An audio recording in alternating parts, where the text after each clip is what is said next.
When I first got into this business, I made a commitment to myself, to my family, to the barbershop. If y'all didn't know, the barbershop is the center of all politics in Black America. If you promise it to the brothers, they're gonna hold you accountable. And you best believe Fox is on to make sure that I'm held accountable. I made a promise to my family, the barbershop, and everyone in my community that not only would I not forget about them, but I would bring every opportunity that I could. That means information, development, back to the community.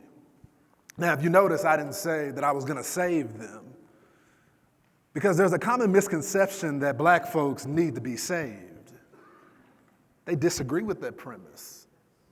That gets us in trouble in America when we start thinking that we can save people and that they need saving. So I promised that I was going to do that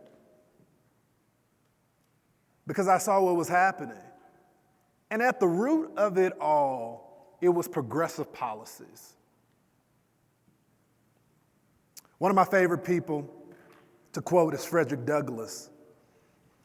And Frederick Douglass had a tumultuous relationship at first with Lincoln. He had even a tumultuous relationship with the Republican Party.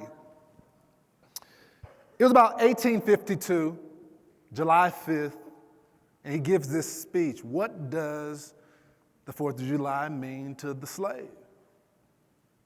Now, this is a guy that believed in the ideas of America, believed in the Constitution, believed in the Bill of Rights, and wanted to hold the country accountable to the promissory note that they had put out there for all people. Him and Lincoln would go back and forth, and eventually, you know the story, Lincoln signs the Emancipation Proclamation. But during this speech, as he's holding Republicans accountable, because we already know what the left was about. He already knew about that. He couldn't speak to the left because they had an idea that he didn't agree with, but he could only hold his side accountable. He said, you know what? In this period of time, they don't need a convincing argument. They need scorching irony.